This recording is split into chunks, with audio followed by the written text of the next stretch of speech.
Backyard Brawl definitely lived up to the name. What a way to start off week one of college football. Rivalry game at the beginning of the season. That's what us college football fans love to see. Drew, I'm just going to get right into it. What were your initial takeaways from this big game?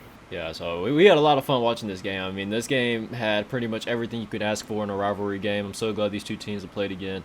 And there was a lot of chippiness, there was a lot of emotion, the atmosphere was great, and it was just an overall good football game. Both teams, to me, look really talented. West Virginia looks much improved from last year. Obviously, bringing in JT Daniels was a big plus for them. And we'll get more in depth of how he played in the offense and some plays that West Virginia needs to get rid of, though, if they want to win more games this year. Pitt obviously had a lot of questions heading into this year. New quarterback, Kenny Pickett's gone to the NFL. He was going to be a tough spot to replace. Kedon Slovis came in. I think he filled his role pretty nicely. Kedon Slovis is very talented. There were multiple times where there was a lot of pressure getting to him early on a passing play, and he made a big boy throw. He stood in the pocket, pressure collapsing on him, and made some tough throws over the middle. And for me, for Pitt, I'm excited to see that because, it's not every day you're able to replace a Heisman candidate quarterback with another one that could do almost the exact same thing that Kenny Pickett was doing. But yeah, like I was talking about earlier, both teams looked really well. There were some things that impressed me and Aiden as we were watching this game. Aiden, I'll go ahead and throw it to you. What were some things that both Pittsburgh and West Virginia did that just impressed you overall?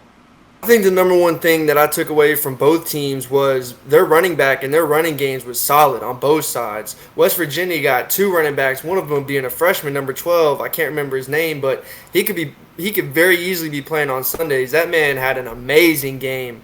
I'm looking forward to watching him play more. But also Pitt, Pitt's playing my Tennessee Vols next week, and with the defense that us Vols have, I'm nervous about that run game that Pitt's got. Man, they look dominant on the ground. Their running back was a hoss. Their O lineman, everyone's seeing that clip of their O lineman dragging their running back 4 or 5 yards into the end zone. So that was definitely the biggest takeaway for me. In a rivalry game like this, a possession, field position, and winning the turnover battle, those are the three biggest things that matter in a rivalry game. There's so much emotion, and everybody's, these games are going to be closer than they would be if these guys weren't rivals. That's why you see teams like Tennessee playing Alabama better than other teams. When there's so much emotion invested into the game, a lot of these teams play up to the better teams' competition. So I was impressed with what both of these teams were able to do on the ground. Yeah, West Virginia had a couple of good running backs. One of them being that tight end, C.J. Donaldson was his name. He's a freshman. He's going to be an All-American.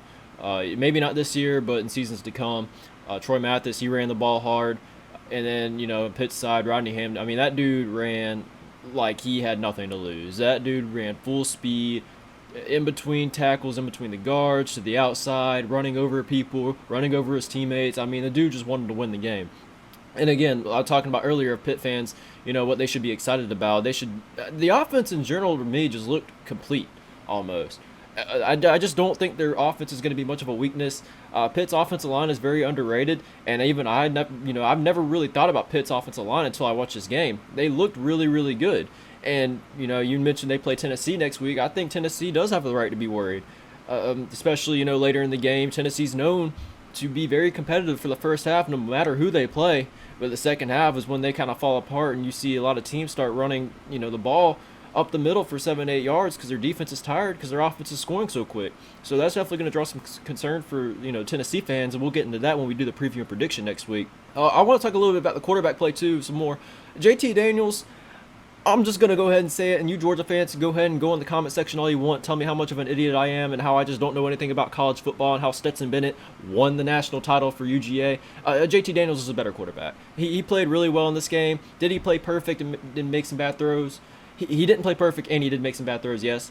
But there were multiple occasions where wide receivers were dropping wide open passes. There was multiple times where JT Daniels was running through his life, and West Virginia has the ability to win a lot of games this year, but that offensive line, their receiving core is going to have to step up. They're very talented. Don't get me wrong. We saw a lot of plays made from the receivers that showed the potential of what West Virginia's offense can be, and if they can play up to that potential, they're going to win 8-9 games this year. And I think West Virginia fans have something to be excited about too. I mean, you lost to a good Pitt team. There's no shame in this loss. So that's JT Daniels. On the other side, Kedon Slovis, transfer from USC. He played really well in this game too. I mean, he had 316 yards. He threw for a touchdown, had a lot of big boy throws. And there were a lot of times, like I said earlier in this video, where he had to stand in the pocket and deliver under some tough pressure. That's pretty much it from the quarterback perspective and the offense. Everyone watching the game knows how good the offenses look from both sides. Obviously, there were some turnovers in the game and some bad coaching decisions that me and Aiden were watching that we didn't agree with. So, Aiden, I'm going to go ahead and throw it to you. What were some turning points and some coaching decisions that were made that really you wanted to touch base on? Yeah, the momentum changed consistently throughout the game, and I think both teams did a good job of responding to adversity well and fighting back and not giving up. The biggest turning point in the game for me was whenever West Virginia had the ball at around midfield. It was 4th and inches or 4th and 1.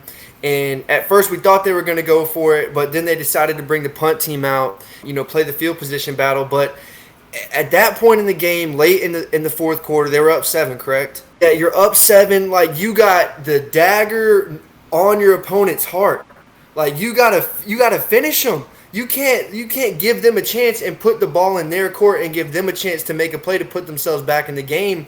When you got JT Daniels, who, like you said, he played great. He was making something out of nothing all game. And when we were talking while we were watching the game, that was what you were saying was a big knock that he had against him when he was at Georgia, was that he couldn't escape the pocket. His pocket presence wasn't great. He wasn't really a playmaker, which he completely went against that in the Pitt game.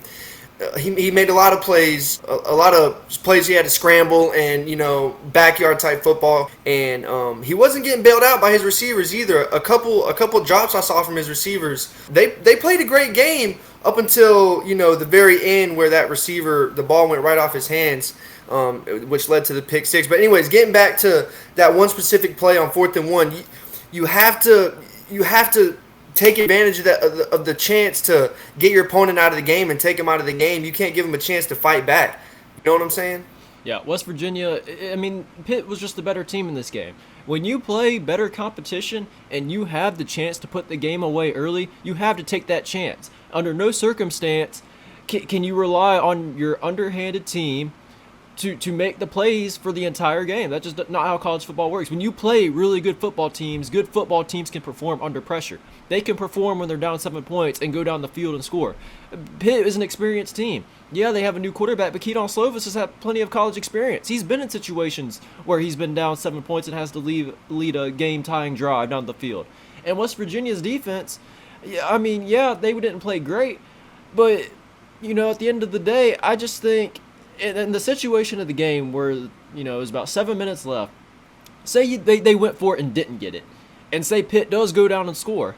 I still think that gives West Virginia plenty of time to go down the field and score after that, and which led to the kind of their downfall, because when they punt the ball, Pitt was able to drive down the field and kill a lot more clock, giving West Virginia less time on that final drive. And West Virginia moved the ball. They just needed that extra minute or two. And had West Virginia just didn't get that first down when they went for it on 4th down, Pitt could have very well went down and scored really quickly, but that would have gave West Virginia more time. So I just think coaches need to kind of take that in consideration more when they're making these decisions. And I know they're not easy. They pay these coaches a bunch of money to make these decisions because it's not an easy job. However, I really wish coaches would start, learn something from this from all levels. If you're playing a better team, and like you said, you have the dagger on the heart, you have to go for the kill, especially in a rivalry game. I know rivalry games are very, emotional, and momentum can swing from one side to another very quickly. But, you can't always tell the future. So, I'm not going to sit here and knock the West Virginia coach for the decision he made, but that was just something that I'm glad you wanted to talk about that. And that was a decision that we saw during the game that really just kind of caught our attention. We wanted to touch base on. But that's pretty much going to wrap it up for this video, guys. Pitt got the win 38-31 in the backyard brawl, and Pitt has a tough game at home next week against Tennessee. West Virginia goes on the road to play at Kansas. And, obviously that Pitt-Tennessee game, I think that's going to be another terrific game to watch. I know Pitt's going to have a lot of emotion going into this game. It's still another big matchup. I wonder how much of this game is taking a toll on them. Every time you play an emotional game, it's always hard to come back the next week with the same intensity. So I'm really curious to see how that goes. We'll do a preview and prediction on that video, or on that game, here in the near future. Let us know down below in the comments what you guys thought about the game. I know there's going to be some West Virginia fans and Pittsburgh fans in here. Let us know what your expectations are for the season moving forward after this game, what things impressed you, what things didn't impress you, all that good stuff. Please like, comment, share the video if you can, and subscribe to the channel. College football season is pretty much underway now, so this is going to be our busiest time of the month, and we're going to be getting out a lot of videos for you guys. I'm rambling on. That's it for this video, guys. See you in the next one.